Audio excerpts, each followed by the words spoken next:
the first module of this course, we briefly touched on the 4 phases to the hacking process: recon, scanning, enumeration, and finally hacking. In this module, we'll explore the first phase, recon.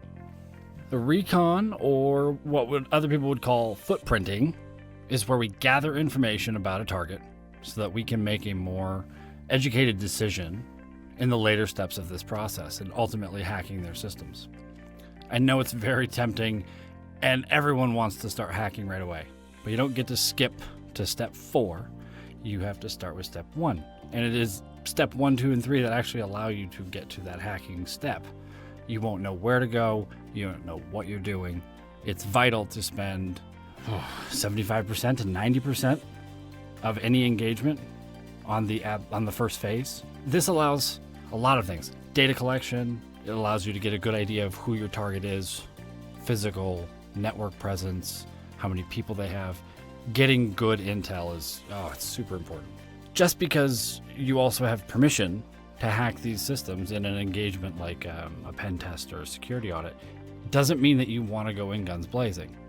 You don't want to just pound on the door letting them know you're there. You're going to want to simulate and be just like what a real hacker would be. Quiet, stealthy. These guys don't want to get caught. They don't want to go to jail. Black hat spend months, sometimes even years, researching targets' weaknesses and vulnerabilities and looking for a way in, and ultimately a way to stay in. Footprinting and recon involve more than just a few parts to ensure maximum information retrieval. First, collect publicly available information about a target. It's insanely easy to take advantage of the information carelessly exposed on the internet. Information like IP address ranges, domain names, VPN information, public websites. Remember, not all information is technical. You'll also want to collect data like employee email addresses and phone numbers, facility information, security policies implemented, even the comments in the HTML source code. Everything. Anything that you can find. It is valid, it should be cataloged, it should be noted, saved, put in a cubbyhole, wrapped with a pretty bow. Whatever you gotta do, just do it.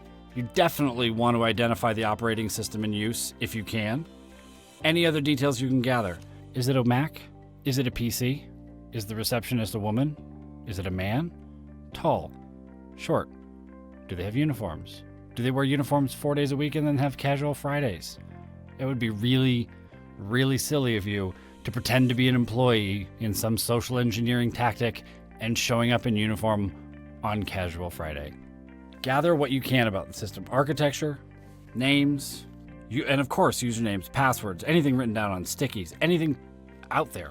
I mean, half the time you watch ESPN, they've got like the Wi-Fi password sitting up in the upper right-hand corner of a screen or behind some guy that they forgot that they were going to be filming in the hallway, and everyone forgets it, so someone writes it down on like a manila envelope and pastes it up on the wall.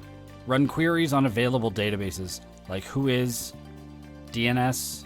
Footprinting is gathering what's available there, like anybody would John Q. Public. Anybody like you or me walking around the mall and we're casing the Starbucks. Anybody else could be walking around the mall doing the exact same thing. It's when you start interacting with employees that things kind of change and you kind of identify yourself. Always keep an eye out for existing vulnerabilities, potential vulnerabilities, things that you could get lucky and you might be able to skip a step, but don't count on it. It's helpful before you start footprinting to think about your objective and your expectations for the data you're trying to collect. Have a rough plan to guide your search and help you decide which tools are best for your purposes.